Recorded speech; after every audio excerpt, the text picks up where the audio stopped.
Let's take you back to Cape Town now, where our politics reporter Samkele Maseko is standing by with COPE. Samkele, good afternoon. It's over to you. We're looking at the hits and misses, the promises, and really where to from here as a nation. What's happening on your end as we speak? Well, Liesl, at this point in time, the president would definitely be fine-tuning and looking at his State of the Nation address for the very last time. We are told that it is going to be a SONA like no other this time around. South Africa is faced with an economic problem, faced with the crumbling state-owned enterprises, particularly the freight rail industry, particularly looking at Transnet and the logistics that Transnet uses to get that cargo to the harbors within the country. You're looking at the backlogs that are there within South African harbors. You are also looking at challenges facing the economy of the country not growing at the rate that the government would want it to grow. You're also looking at challenges facing the power utility Eskom. We do know that Cabinet has just approved for a nuclear power station to be built, which will have 2,500 megawatts. That has now been proclaimed by the Minister of Electricity, Dr. Cyril Ramaphosa, to try and mitigate South Africa's growing energy problems. We also saw the Minister of Energy within the country, Gwede Mantashe, speaking at the mining in Durban, saying that the just transition is not moving away from coal to renewable energy. And you've also got that particular just transition plan of South Africa and how it spoke about the unjust that was done at Mpumalanga at the Komati power station when that particular best performing coal power station was decommissioned. But I'm going to bring in the Congress of the People's National Chairperson on what they anticipate in the State of the Nation address. Sir, the President will deliver the SONA 7 o'clock this evening. Of the people anticipate the State of the Nation address of the President. Thank you, Samkele, and to your viewers. First, to start with, there's nothing much to expect.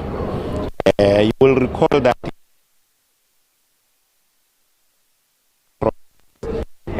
all of those promises have never been achieved. We are still, but we are going nowhere in this country. The problem here is that there is no implementation, there is no monitoring, there is no accountability. That is why, as Congress of the People, we said our main mission this time is to call for a direct election of a president, because we want somebody that the voters can hold accountable. We cannot go on in this way. Infrastructures are collapsing. There's a lot of unemployment. Unemployment is giving rise to crime, and nothing changes. But every time when there's a SONA, there are promises. Our hopes are always risen high, but absolutely, we always get disappointed at this time around. When you look at South Africa and the current socio-economic problems that it faces, particularly knowing that there's going to be implementation of the national health insurance, the minimum wage has now also been implemented, do you feel as if it's going to be more of a welfare state of the nation address instead of opportunities of job creation in order to get the South Africans less dependent on the state for social grants, basically? Samkele, from the beginning, unfortunately, the ruling party has made South Africans dependent on the state for reasons better known to them. No jobs have been created. People don't have confidence in themselves anymore. They can't provide for themselves. Social grants are not a way to go. We are forced now to give them something, because there's no job, there's no hope. What has been going on in our country, it's something that is unacceptable, and it's for the voters to take a decision now. We don't have, our fiscals are running dry. We don't have money that we can continue in this way. Our debt, this country is in debt, and the debt is rising by day. We always talk about all this one comes around. There are no doesn't even know how many undocumented foreign nationals that are in the country that are benefiting from what South Africans should be benefiting from. So we've got all this proliferation of problems that are on our heads. And it's about time that South Africans, we need to listen to the president. That's the first thing, that we need to listen, so that we can then hold him to his words. We can then challenge him on all these promises that he keeps on making, and they are not realized. Coming back to Parliament as Congress of the People, you're slipping in electoral fortunes. Will you come back? Will Cyril Ramaphosa be eating that cap once again?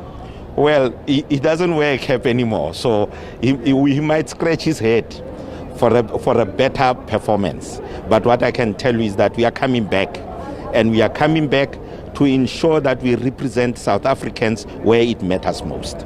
Coming back as who? Is it not time to let the younger generation come and infuse new ideas? As some of you have been here since 1994, and look at where we are as a country today. Unemployment is higher. You as parliamentarians keep getting your nice, cushy, fat salaries, yet you are watching the poor eating nothing. No, you've hit the nail on the head of young people coming in. And I can tell you that in our list of people that we want to bring in, we are bringing in young people that should be able to, we are not going to tell you as yet, but watch the space. Have you stopped self-mutilating yourself unprovoked in the corner? Oh, forget that one. It's gone. It's way in the past. It's history. We have made volumes of books about it, but we have learned lessons out of it. Thank you very much. That is the Congress of the People essentially saying that it's going to be promises. Once again, less service delivery, high unemployment in the country. We've got fuel prices increasing. The cost of living is going high.